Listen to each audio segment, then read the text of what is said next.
नारायणं नमस्कृत्य नरं चैव नरोत्तमं देवीं सरस्वतीं व्यासं ततो जयमुदीरये। बोलिए कृष्णचंद्र भगवान की जय, बोलो प्रिया कांजू सरकार की जय, बोलो निर्जला एकादशी की जय।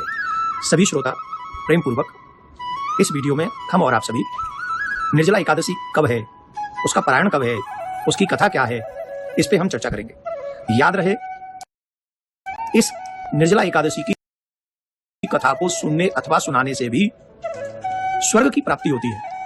इसलिए हम सभी को, हमारे बच्चों को भी निर्जला एकादशी व्रत की कथा सुननी चाहिए और सुनानी चाहिए। ज्येष्ठ मास की शुक्ल पक्ष की एकादशी को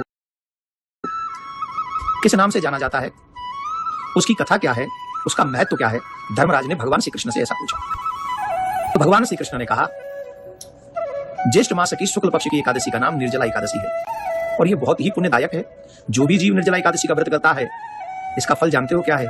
अपने से पूर्व की 100 पीढ़ियों को तार देता है और अपने के बाद की 100 पीढ़ियों को तारने का साहस करता है, सामर्थ्य रखता है। ये निर्जला एकादशी का व्रत। एक समय की बात है, इस निर्जला एकादशी को भीमसेनी एकादशी भी कहा जाता है।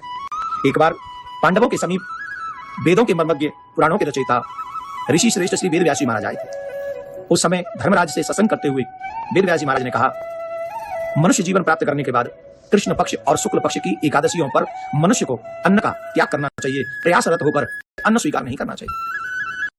वहीं पर भीमसेन थे, ब्रकोदर थे। तो भीमसेन ने कहा, प्रभु मैं आपको नमन करता हूं।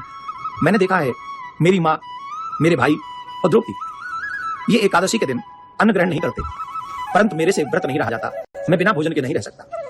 तब वेद व्यासी ने कहा, भीम प्रयासरत होकर हमको एकादशी के दिन अन्न ग्रहण नहीं करना चाहिए।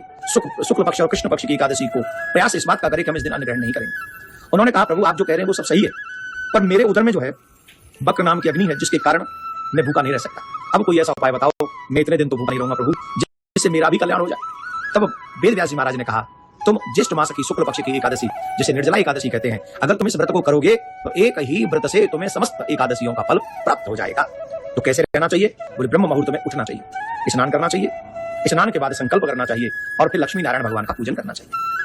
प्रयासरत ये रहे कि उस दिन जल भी ग्रहण नहीं करना है। कई लोग ये पूछते हैं कि हम जल बिल्कुल भी ना लें, तो इसमें जो हम लोग शौच आदि के बाद कुल्ला करते हैं वो कुल्ला कर सकते हैं, और भजन इत्यादि में जो हम आचमन करते हैं वो भी कर सकते हैं। इसके अलावा हमें जल ग्रहण नहीं करना चाहिए। इसे पूरा निर्जला एकादशी का व्रत कहते हैं। और इसमें नारायण भगवान की, प्रिया कांजू सरकार की पूजा करनी चाहिए।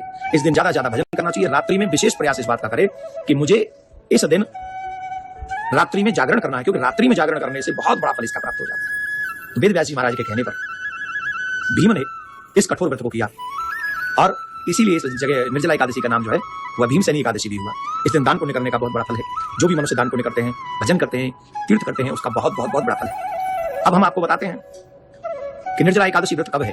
तो हम 7 तारीख को निर्जला एकादशी व्रत करेंगे। सूर्य उदय से सूर्य उदय तक जल को ग्रहण न करना ही निर्जला एकादशी का व्रत है। पारायण 8 तारीख को करेंगे। 5:28 से 7:10 तक ये पारायण का समय रहेगा और हमें आशा है, और पारायणों का समय चाहे आपसे छूट जाता हो, पर निर्जला एकादशी का व्रत सही समय पे आप पारायण कर लेंगे। तो ये निर्जला एकादशी व्रत की कथा है। इसे अपने बच्चों के साथ सुने, ज्यादा से ज्यादा लोगों तक इस व्रत को सुनने का या व्रत को करने का, इस कथा को सुनने का प्रयास कराएं कि हमारे कहने से लोग ज्यादा ज्यादा एकादशी का व्रत करें। और व्रत करने का बहुत बड़ा पुण्य है, मोक्ष प्राप्त कराने वाला, 100 पीढ़ियां तारने वाला ऐसा व्रत है निर्जला एकादशी का व्रत। प्रिया कांजू सरकार आपके इस व्रत को संपूर्ण करें, निर्विघ्न संपूर्ण करें और आपके घर में यूं ही मंगल के बाजे बजते रहें, यूं ही आनंद होता रहे।